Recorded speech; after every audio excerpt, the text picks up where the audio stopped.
Բարև ձեզ, այսօր մեր տաղավարում է Հայաստան խմբակցության պատգամավոր Արթուր Խաչատրյանը։ Պարոն Խաչատրյան, բարև ձեզ, շնորհակալ եմ մեր հրավերը ընդունելու համար։ Պարոն Խաչատրյան, այսօր հերթական խուզարկությունը տեղ ունեցավ, այս անգամ Իշխան Սաղաթելյանի բնակարանում,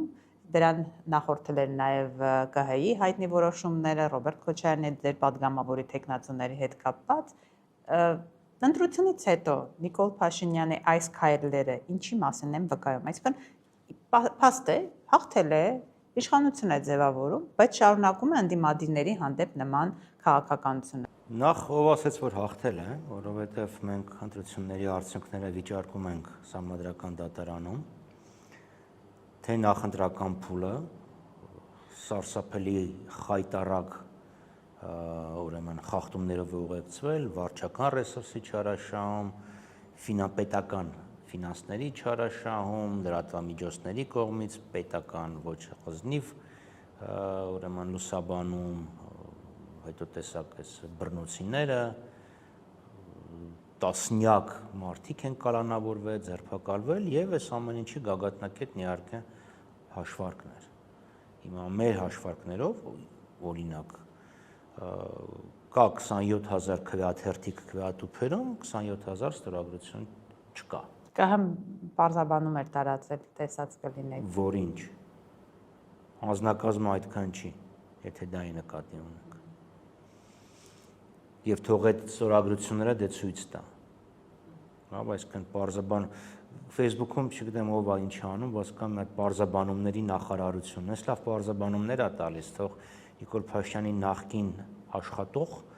Վահագն Հովակիմյանը այդ պարզաբանման նախարարությունից դասեր առնի։ Դա առաջի հարցը։ Հիմա երկրորդը նույնիսկ այս նկարված արդյունքները ում է պարտական դրա համար Նիկոլ Փաշինյանը։ Հիմա արևմուտքի աջակցություն եւ այլն հասկանալի է կառուս արևմուտք հակամարտությունը եւ նույնիսկ ամենափոքր օժանդակությունը Ռուսաստանի դեմ պայքարում արևմուտքը պիտի որ գնահատի եւ գնահատում է։ Մենք տեսանք այս բացահայտ աջակցությունները եւ բացահայտ միջամտությունները։ Բայց նաև Նիկոլ Փաշինյանը պարտական է Ադրբեջանին եւ Թուրքիային։ Օրինակ Թուրքիան գիշեր տարվա սկզբին Էրդողան հայտարարեց, որ մենք ընտրությունների մոտ գնալու ենք օրինակ սիմվոլիկ քայլերի, որոնք ամրապնդեն Փաշինյանի դիրքերը։ Եվ ընտրաշավի ժամանակ հիշում եք հայտարարություն տարածեցին, որ իրանք սկսում են ուղղակի առևտրի գործընթաց։ Սկսում են։ Երբ կավարտեն, երևի իշու զատկին։ Հետո Կարսախակալակը։ Հələ մի հատ առաջինին անդրադառնանք, հետո չէ, դա ինչա նշանակում, որտեղ ժամանակին Թուրքիա, որ Հայաստան ապրանք էր գալի, տրանզիտ Թուրքիա, Վրաստան, Հայաստան, բեռնագրերում Վրաստան էր նշում, Վրաստանում փաստաթղթերը փոխվում էին, ապրանքները գալիս էին հետո Հայաստան։ Հիմա ասում են, չէ, հենց բեռնագրերում կարող ենք դնել ուղղակի Հայաստան։ Խորքի մեջ դա բացարձակապես ոչ մի բան չի տալիս։ Դա չի նշանակում, որ Հայաստանի եւ Թուրքիայի մեջ կա ուղիղ առևտուր։ Իրանք ասում են սկսել է գործընթացը, երբ կվերջանա էլի եմ ասում, իշու զատկին, հայտնի չի։ Եվ հետո այս մյուսը Կարսախալքալակը։ Ինչ։ Հիմա գնաց Նիկոլ Փաշինյանը սենց ցից իրացիլոյով գնաց մասնակ։ Կողքից նայեց այդ բացման արարողությանը, եւ ինչ։ Ասում եմ հիմա սանից մենք կարող ենք մեր ապրանքները արտահանել Բոսֆոր, կարող ենք արտահանել Չինաստան, մեր առաջ բացվել է 7 միլիարդանոց շուկա։ Դե որ բացվել է 7 միլիարդանոց շուկա, ինչ ես դարդանում։ Ջահանամ թե Ծիրանը չեն կարողանում ծախեն Ռուսաստան։ Դե թող տանեն ուրեմն ծախեն այդ 7 միլիարդան։ Ինչքան։ Դե հիմա ես օրինակ կարդամ 3 էկոնոմիկայի նախարարը մեծապարտությամբ նշել էր թվերը, որ հունիսի 10-ից 21-ը արտահանվել է ծիրան 371 տոննա, կեռաս 154 տոննա, ելակ 19 տոննա, պղպեղ 144 տոննա, լոլիկ 76 տոննա, ծաղիկ 390,000 հատ եւ 7 տոննա։ Էլի չէ։ Ուրեմն 370,000 հատ ծաղիկ։ Լավ, անցյալ տարի Հայաստանը արտանել է 85 թե 89 միլիոն հատ ծաղիկ։ Լավ, այսինքն 1/1000-ի մասին ենք խոսում։ Այդ իրանք էլ չեն կողմնորոշում, մեկ Նիկոլ Փաշինյանը կայուն հաստատակամ եւ սկզբունքային։ Սկզբից ասում է դե հիմա հետո ինչ որ չեն կարտանում, տուրիստները կգան Հայաստանում կուտեն, ինչ տարբերություն է։ Հետո ասում է Ծիրանը ինչի որևէ մեկի տանը չի փչանում։ Հետո էլ ասում է հա այնքան ենք արտանելու, որպեսզի զանգենք մեր ծանոթներին Փարիզ, ասենք, Monsieur Macron, s'il vous plaît, մի երկու հատ ծիրան ուղարկի Հայաստանում, որ մենք էլ ուտենք, թե չէ ինչքան կարելի է օրինակ, չգիտեմ, էկվադորյան բանան ուտել։ Հիմա թող մի հատ կողմնորոշվի, լավ, տուրիստներն են սաղ ուտելու, թե ֆրանսիացիք են սաղ ուտելու։ Ամեն դեպքում հայերը պետքա խնդրեն գոնե ըստ Փաշինյանի տրամաբանությամբ։ Ինչևէ, այսքան թե Բրյուսելի տեղը, թե Վաշինգտոնի, թե Մոսկվայի, թե Պեկինի եւ նույնիսկ Կուալա Լումպուրի տեղը մեր արտահանողներն էլ, մեր արտադրողներն էլ, մեր աճեցնողներն Նիկոլ Փաշինյանից շատ ավելի լավ գիտեն, բայց եթե գերադասում էին վաճառել Ռուսաստանում, ուրեմն դրա համար կային պատճառներ։ Ինչևէ, դա ուրեմն Թուրքիայի ճակերտավոր սիմվոլիկ աջակցությունը Նիկոլ Փաշինյանին։ Ադրբեջանի կողմից շատ ավելի հստակ է, տեսեք, այս մանր-մունր տրանզիտը, հետո վերջի հայտարարությունը Ալիևի, որը փաստորեն կրկնեց Նիկոլի խոսքերը, դա այլևս խաղաղություն է, մենք Հայաստանի հետ խնդիր չունենք, Հայաստանի իշխանության հետ ամեն ինչ լավ է, այ բայց այդ ընդդիմությունն իրան լավ չի պահում, ակնհայտ է, չէ, որ ինքը Իլյուշը իրանց ասած հիշում եք, այն արդյունք արեմ մի հատ ազնվության տիպարը, ասում էր Իլյուշ, տես, այդ մարդը այս մյուսին հենց աջակցում է բառացիորեն։ Հիմա ինքը այդ աջակցությամբ ընտրվեց։ Պետքա, չէ, պարտքը փակի։ Այն դոկտոր Ֆաուստը, որ հոգին սատանային է ծախում, հետո սատանան գալի ասում է դե բեր, չէ։ Ինչ դեպ է փակելու, ինչով է փակելու։ Հիմա եկանք դրան։ Հիմա վերադառնանք հեռավոր 2025 թվականի օգոստոսի 8-ը, երբ Վաշինգտոնում Արաբատ Միրզոյանը եւ Ջեյհուն Բայրամովը նախաստորագրեցին այն թղթի կտորը, որը մշակվել է, խմբագրվել է եւ գրվել է ընդհանրապես Բաքվում, որը Փաշինյանը կոչում է խաղաղության համաձայնագիր։ Այնտեղ 7-րդ կետն է, եթե չեմ սխալվում, 7-րդ կամ 8-րդ կետն է, որտեղ ասում է, որ կողմերը պետք է պայքարեն ուրեմն ահաբեկչության, ազգայնականության, անջատողականության դեմ։ Հիմա գրվել է Բաքվում այդ կետը, ակնհայտ է, չէ, որ ասում են ովքեր են Բաքվի համար անջատողականները, ազգայնականները, ահաբեկիչները։ Մենք ենք օրինակ։ Հիմա ասում են դե հերիք չի չես այդ ազգայնական ուրեմն ահաբեկիչ անջատողականների դեմ չես պայքարում, դեռ մի հատ էլ իրանք խորհրդանում այդ պատերազմի եռագլուխ, չգիտեմ ինչ էին ասում, կուսակցությունը ավելի շատ ձայներ է հավաքել, այսինքն հավաքական ընդդիմությունը ավելի շատ ձայներ է հավաքել, քան թե նախորդ ընտրությունների ժամանակ։ Դե մի բան արա, այսինքն պարտադրում են, չէ՞, իրանք պարտադրում են, դե Փաշինյանն էլ ստեղելի շահերի զուգադիպություն կա։ Այսինքն այս իրավական գործընթացները դրա հետևանք են։ Դա այո, նաև իրան պարտադրել են, պատահական չի, չէ՞ որ առաջի արտասահմանցին, որ եկավ Հայաստան, Հիկմետ Հաջիևն էր։ Ինչ են իրանք քննարկում արան Խարվաճարյան հռչակագրի հեղինակի այդ Արցախի հանրապետության Մարտունու շրջանի ծնունդով, որ պետպատվերով եկել Հայաստանում էր ավարտել, որ հետո գնալ Մարտունի Արցախ չգնաց, կամ գնաց հետ եկավ, չեմ իմանում։ Լավ, ինչ էին քննարկում, եթե մեր Գրիգորյանը իր ընկերոջ հետ հանդիպեր, գործընկերոջ Շահին Մուստաֆայևի, ասում դե լավ, վերջապես 2 տարի ուրեմն սահմանազատման 2 տարի գետնախորշում գտնվող սահմանազատման գործընթացը առաջ են բերեն, բայց ինչ էին քննարկում, ակնհայտ է, չէ՞ որ եկել է դժգոհությամբ։ Եթե չէ, թող ասեն ինչ են քննարկել։ Հայլապես ես ունեմ իրավունք Ընդհանրական ասում են խաղաղության օրակարգին վերաբերող հարցեր։ Դե խաղաղության օրակարգին, դե հիմա այդ խաղաղության համաձայնագրի մեջ գրված է, չէ՞, պայքարել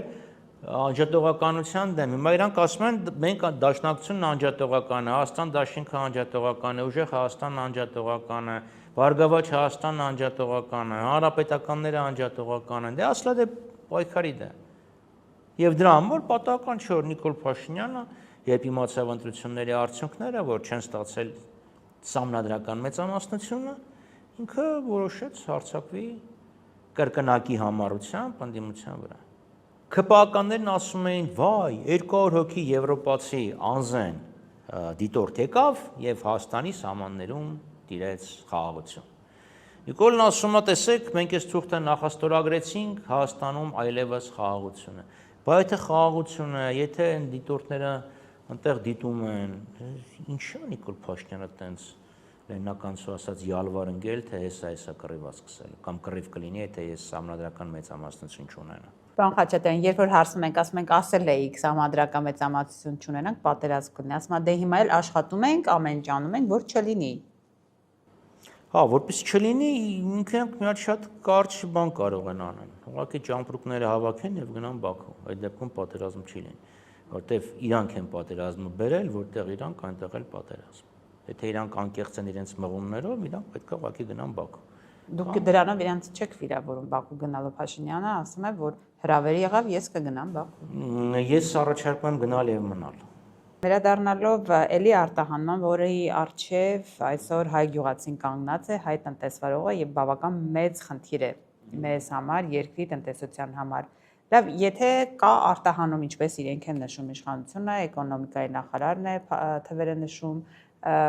ըստ էության նույն համաչափությունը չկա, դրա համար են խնդիրները մեծ, թե մոտենում ենք այդ համաչափության, այսինքն որ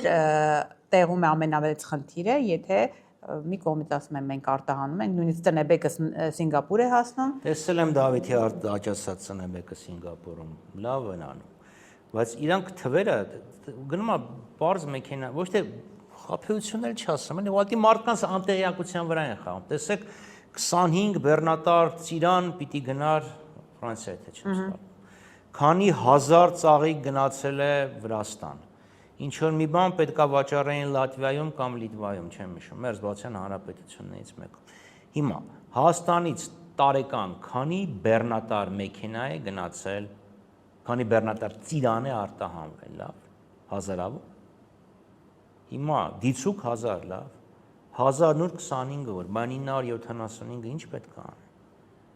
Այսինքն անհամաչափ է, նույնիսկ եթե անհամաչափ քո հիմնական շուկան, նայ, քո հիմնական շուկան Ռուսաստանն է։ Մենք միշտ այս իշխանություններին քննադատել ենք, ասել ենք ձեր օրոք տնտեսական կախվածությունը մի երկրից դարձել է աստղաբաշխական։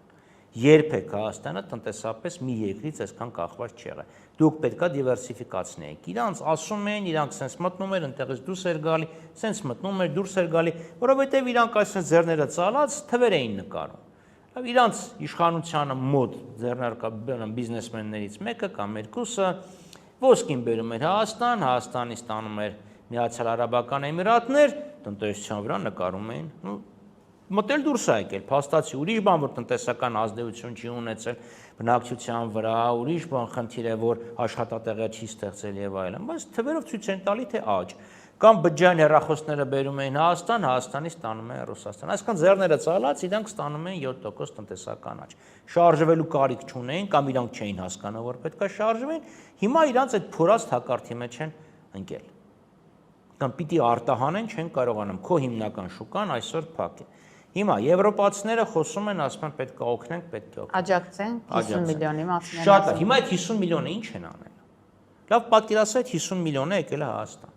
Իրանք ասում են կսուբսիդավորենք, ծիրան 200 դրամ, դեղց 250 դրամ։ Հիմա ես փորձում եմ դրա մեխանիզմը հասկանալ։ Ենթադրենք քաղաքական կամք դրսևորելով ԵՄ երկրները ասում են, որ լավ, ծիրան բերեք, եթե մեջը ուղղակի իրոք պեստիցիդները այնքան շատ չեն, օրինակ եմ ասում, լավ, որը մարդու համար ուղղակի առողջության վտանգ է ներկայացնում, աչքներս կփակենք, որ մեր նորմատիվներին չեն բավարարում եւ այլն, բերենք։ Հիմա դու այդ 25 բեռնատար ծիրանը հասցրեցիր Փարիզ։ Հա, հասցրեցիր Փարիզ։ Հիմա ենթադրենք Մակրոնը կանչեց Carrefour-ի տնօրենին, լավ, ասեց, այս ծիրանը ծախի։ Կարող լինի Carrefour, Lidl, Tesco, Safeways, ինչ ուզում եք, լավ, ծախի։ Դրեցին ծիրանը, հայկական ծիրանը դարակների վրա։ Բայց այդ ֆրանսիացուն դու չես կարող ասես հայկական ծիրանը գնար։ Լավ, հայկական ծիրանար եւ ոչ թե ասենք, չգիտեմ, թուրքական ծիրան կամ իսպանական ծիրան։ Հիմա այդ մարդուն, որպեսզի դու դրթես, որպեսզի իրան համոզես, որ ինքը ծիրան առնի, լավ, երկար ժամանակ պետք է աշխատանք տարվի։ Հենց Սերգեյ Բագրատյանը որ ասում էր, եթե ճամփորդացիք մեր ծիրանը ուտեն, էլ ուրիշ ոչ մի բան չեն ուզենա։ Տանձի համասմեր մնալու է վերանալ։ Տանձն է, հա։ Այդ ճիշտ է, հիշեցրեց են Ջերոմի 3-ը մի նավակում, այդ կարդացել եք։ Այո։ Ասում Հարիսի իռլանդական ռագոն մի անգամ կերել է, հետո էլ ոչի բան չի կերել եւ սովից մահացել է։ Երբ դա լսում էի, ես դա ծիծաղում էի, բայց հենց խնդիրն ինչու՞մ է գալի։ Այդ տանձը պետք է հասցնես եւ իրան համոզես, որ առնի, չէ։ Նույնիսկ եթե կա քաղաքական կամք, այդ ամբողջ ծավալները ինչպես են հասցնել, մեքենան կա թե չկա, այսինքն այդ 50 միլիոնը ես փորձեմ հասկանամ ինչպես է օգտագործվել։ Հետո մաքսատուրքերի զրոյացման մասին են խոսում, այսինքն դա այդ ձևով էլ են աջակցելու։ Նայեք, վերջնական որոշ։ Հիմա պատկերացրեք, լավ, Հայաստանը եւ Ինդոնեզիան, լավ, դառնում են աշխարհի ամենամոտիկ բարեկամները իրար։ Եվ Հայաստան է գալիս դուրյանի մի մեծ խմբականակ։ Դուրյանը այդ են մեծ մրգերն են։ Ծակոտ կեբան, փշոտ կեղևով, ասում են սարսափելի համեղ է, բայց որ կտրում ես, տենց գարշաուտ է գալի, որ շատ տեղեր ուղղակի արգելվում է այդ դա օգտագործեն։ Բայց ասում են, որ չափազանց ինքը շատ հայտնի միրգ է եւ այլն, եւ այդ աշխարհի հպարտություններից մեկն է։ Հիմա այդ դուրյանը եկել բերել դրել են City-ում, Զովքում, Carrefour-ում, 88-ում, էլ ինչ ունենք, Պարտեզում, ընդհանրենք բերել դրել են, լավ, կանչել է Նիկոլն, ասա պետքա դնեք, որտեղ մենք եւ Ինդոնեզիան աղբերներ ենք։ Լավ, առնողը դուք եք, չէ՞, Ռուզան, այսինքն պետքա ինչ-որ մեկը ձեզ համոզի, որ գիտես, արի այդ դուրյանը առ կամ արի օրինակ այն, չգիտեմ, աստղային միրգը առ կամ արի, չգիտեմ, այն dragon fruit-ը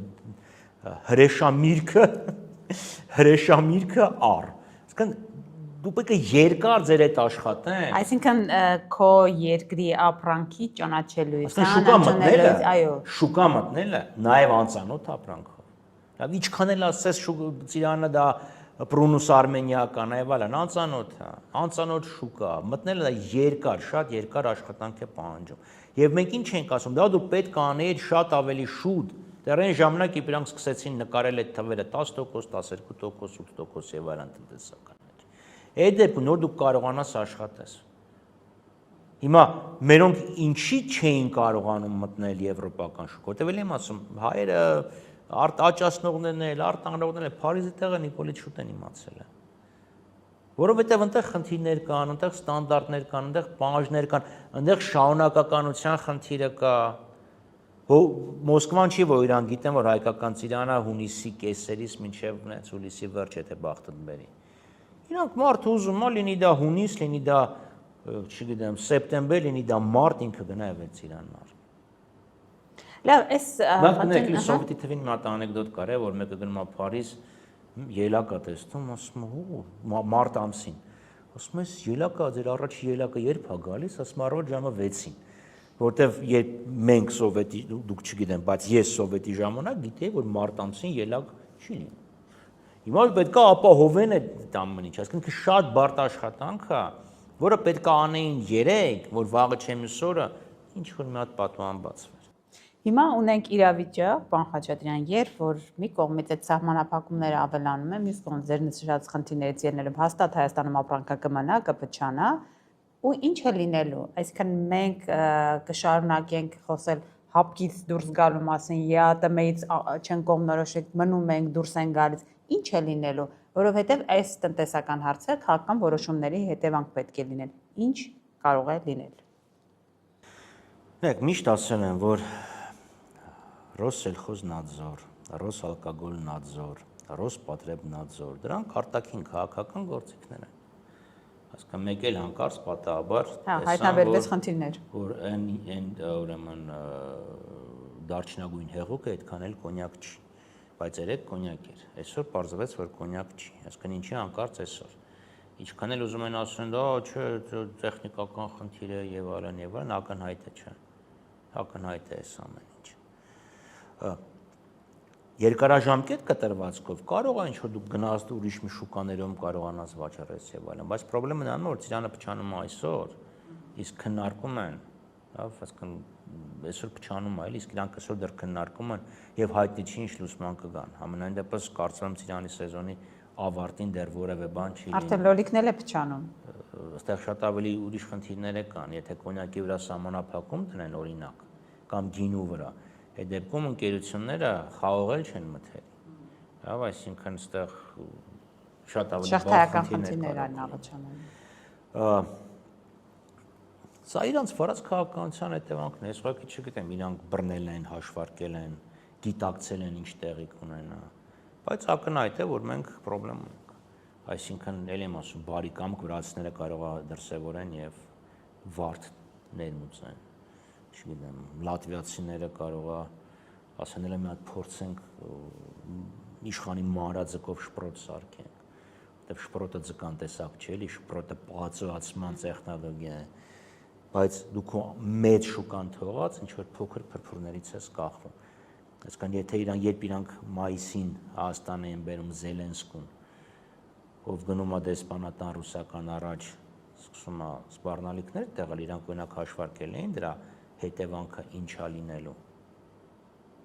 Սա է խնդիրը։ Հնարավոր է իրավիճակը սոցիալական բունտի հանգեցնի, որովհետև ի վերջո շարքային քաղաքացիներ, գյուղացիներ են տուժելու։ Չեմ բացառում։ Եթե ինչ որ մի տեղից իրանք փող չգտնեն, որ գյուղացուն ասեն, լավ, ինչքանով պետքա ծիրանը ծախեիր, կամ տոննայից քեզ ինչքան պետքա մնար, փչանալ այդ ամեն ինչով, ընդհանրենք պետքա քեզ մնար 300,000 դրամ, կամ այլ 300,000 դրամը տամ քեզ բրցն։ Բայց ստեղ էլ նույն եվրոպացիները իրանց հարկատուներին ոնց են բացատրելու, որ իրանք Հայաստանին փող են տալի, որ Հայաստանը ծիրանը չծախվող ծիրանի փոխարեն վճարի իրանց ֆերմերներին, իրանց գյուղացիներին։ Բայց այլապես ես էլ եմ ասում, տնտեսության վրա հետևանքը սարսափելի մեծ է լինելու։ Մյուս խնդիրն է կա, չէ՞, լոլիկ արտադրողին ենթադրենք դու այսօր ասեցիր տոննայի համար ես քեզ 200,000, օրինակ եմ ասում, 200,000 դրամ տալիս եմ։ Հիմա այդ մարդու մոտ բանա չի առաջանում, իսկ մյուս տարի դա լինելու է, թե չի լինելու։ Միգուցե այս տարի հետագա բերքի մշակման նաև հարց է դրվելու։ Հիմա բազմամյա տնկարկները կամ խաղողի այգիների համար դե մարդիկ չեն փչացնի ծառերը, կջրեն եւ այլն։ Միգուցե նվազագույն, բայց օրինակ, չգիտեմ, միամյա մշակաբույսերի պարագայում կարող է մտածեն անեն թե չանեն։ Սխտորն այսօր չես կարող վաճառես։ Այդպես է, որ տարին որ ինչ-որ խնդիր է լինում, հաջորդ տարին ավելի քիչ են մշակում։ Տենց է, մենք էլ ենք նույնը։ Մարդիկ էլ իրանց կենցաղումը տենց են անում, չէ։ Հետո էլ ասում է ջրից վառվածը կաթի վրա, կաթից վառվածը ջրի վրա է փչում։ Վերադառնալով քաղաքական հարցերին, նոր ձևավորվող խորհրդարանի հետ կապված, իշխանությունն ասում է ճիշտ կլինի դուք չգաք խորհրդարան, չվերցնեք մանդատները, շատ լավ կլինի, մենք 100%-ից լեգիտիմություն կունենանք։ Մաղցենք նրանից, որ իրանց ասացա մեր համար փողոցում երկու հարբած մարդ իրար հետ խոսում էին, ղժղժում էին, հիմա մոտավորապես նույն ազդեցությունն ունի, նույն ուշադրության են արժանանալ, բայց ինչ կապ ունի մեր ընդեղ լինել իրանց լեգիտիմության հետ։ Իրանք խախտել են ընտրությունները։ Այն խորհրդարանը 100%-ից լեգիտիմ է միայն մեզանով։ Այդ ձեր պարագայում խնդիր կա։ Դե իրանք ուրեմն բռնի գողին, քանի գողը քեզ չի բռնել, այդ սկզբունքով են էլի առաջնորդ։ Իրանք սպասում են, քանի մենք իրանց չենք բռնել, իրանք որոշեցին մեզ բռնել։ Հասկանի իբրև թե մենք ենք ընտրակաշառք տվել, խախտումներ արել եւ այլն։ Բա այդ դեպքում իր այն նախկին աշխատողը այնտեղ ինչ անում որպես ԿՀ նախագահ։ Ինքը չկազմակերպե ընտրությունները, ինքն է կազմակերպել։ Ես եմ զինվորներին տարել գիշերը քվեարկության։ Իրանց մոտ իրանք են դա արել։ Այդ ստորագրությունները որ չկան, ես պետք է ստորագրությունները հավաքի, իրանք պետք է անեին։ Նիկոլ Փաշինյանի համար մեղավորը մենակ դու ես։ Հայ, ես ասում եի Ղարաբաղի ուրեմն նշաձողի իջեցնեն կարգավիճակի, ընդդիմությունը չհամաձայնվեց, դրա համար եղավ պատերազմ։ Դե երբ ընդդիմության համաձայնվել, ինչ կապ ունի դու իր բանակցում այդ ամենը։ Բայց ձեր ուժը պարոն Խաչատրյան, երկու կողմից թիրախավորվում է,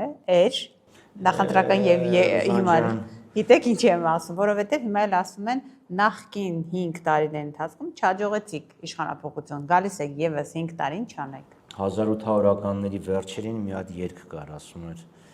մեկի աղջիկը լրփանա, մյուսի տղան սիրահարվի, մեղավոր է դաշնակցություն, լավ։ Թիֆլիսում կարգը շուրգա, մեղավոր է դաշնակցություն։ Մենք սովոր ենք դրա նկատմամբ իմունիտետ ունենք, միշտ էլ դաշնակցությունը որ ծնվում են նաև փոքր հակադաշնակցական խմբակներ։ Տենց բան ասողները պետք է նայենք, ասկան ովքեր են ասողները։ Եթե պարզ քաղաքացիներ են, մի քիչ ակնհայտ է, ոչ թե ակնհայտ է, մի քիչ այլ մոտեցում պետք է անի։ Որովհետև դու խորհրդանում ես փոքրամասնություն եւ ակնկալել, որ դու ունենալով փոքրամասնություն կարող ես քվեարկես, որ քո քվեարկությամբ թույլ չտաս, որ իրանք անցկացնեն օրենք, դա անիմաստ է։ Նույն տրամաբանությամբ ես կարող եմ ասեմ աշխարհի բոլոր խորհրդարանների մասին։ Պահպանողականներ ինչ է կանում Անգլիայի խորհրդարանում, եթե լեյբորիստները միևնույնն է մեծամասնությունը։ Այդ դեպքում չի գործի ուղղակի կառավարման համակարգը, որևէ կառավարման խորհրդարանական, անկախ նրանից խորհրդարանական թե պրեզիդենտական, լավ, չի գործի։ Մյուսը մենք ասում ենք դուք ասում եք, որ դուք գնալու եք իշխանություն փոխել։ Հա, եթե ձայներ ստանայինք, փոխելու ենք, բայց քանի որ քիչ ձայն է ստացել, չես կարող։ Ուղղակի եթե նայենք օրինակ Նիկոլի ժամանակ անցկացված ընտրությունները 18, 21, 26 տեսնում ենք, որ իր ներկայացվածությունը գնալով նվազում է։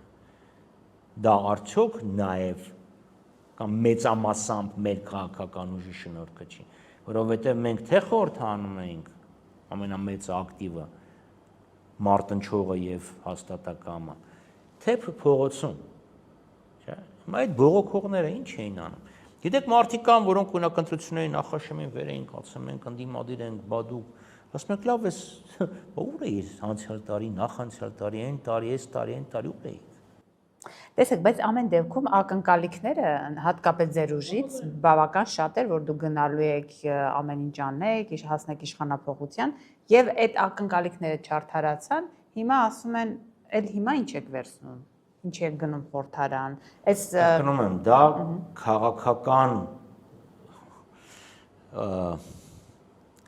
օրենքներին հակասող պնդում է, որովհետեւ ոնց որ նույնը ասես, ասկան մի որևէ երկիր, մի հատ երկիր ասես։